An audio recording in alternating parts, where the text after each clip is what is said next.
महाराष्ट्रामध्ये महाविकास आघाडी या नावाने जो प्रयोग सुरू आहे तो इंडिया आघाडी जी भारतीय स्तरावर कार्यरत आहे त्याशी संबंधित आहे आणि आम्हाला असं वाटते की संविधानिक मूल्य आणि लोकशाही टिकायची असेल तर मोदी आणि शहा या प्रवृत्तींचा पराजय करणं आवश्यक आहे आणि त्यासाठी महाविकास आघाडी ही महत्त्वाची पायरी आहे असं आम्हाला वाटते.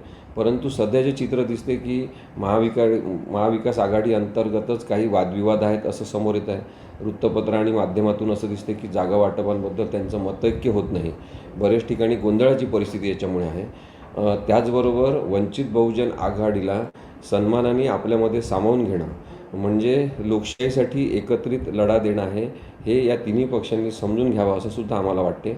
आणि त्यामुळे आम्ही काँग्रेसचे भारतीय अध्यक्ष मल्लिकार्जुन खरगे, महाराष्ट्र प्रदेशाध्यक्ष काँग्रेसचे नाना पटोले, ज्येष्ठ नेते पृथ्वीराज चव्हाण, तसंच शिवसेना उद्धव ठाकरे गटाचे प्रमुख उद्धव ठाकरे साहेब, शरद पवार साहेब या सगळ्यांना आम्ही पत्र पाठवलेलं आहे आणि आम्ही त्यांना विनंती केलेली आहे की आम्ही एक सामान्य नागरिक म्हणून जेव्हा महाराष्ट्रामध्ये 60च्या वर सभा घेतलेल्या आहे आणि लाखो लोकांपर्यंत आम्ही पोचलो आणि मतपरिवर्तन खूप झपाट्याने होत आहे असं आम्हाला दिसते, त्यावेळी महाविकास आघाडीने कुचकामी किंवा कच खाणारी भूमिका न घेता अत्यंत स्पष्ट आणि सगळ्यांनी एकत्रित निर्णय घेणारी भूमिका घेऊन कोणत्या जागा कोणासाठी सोडायच्या आहे, कोण उमेदवार कुठून उभा राहणार आहे या संदर्भात लवकरात लवकर नक्की नियोजन केलं पाहिजे.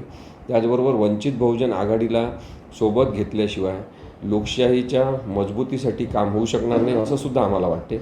आणि म्हणून या तिन्ही पक्षांनी म्हणजे राष्ट्रवादी काँग्रेस शरद पवार साहेबांचं, शिवसेना उद्धव साहेबांची आणि काँग्रेस यांनी एकत्रितपणे वंचित बहुजन आघाडीला कोणते मतदारसंघ सोडण्यात येतील त्या मतदारसंघाचे नावं त्यांना देऊन त्याबद्दलची चर्चा केली पाहिजे. तर कदाचित लोकशाहीसाठीचा लढा म्हणून आम्ही जो सामान्य नागरिक म्हणून प्रयत्न केलेला आहे त्यालासुद्धा ते मदतरूप ठरेल.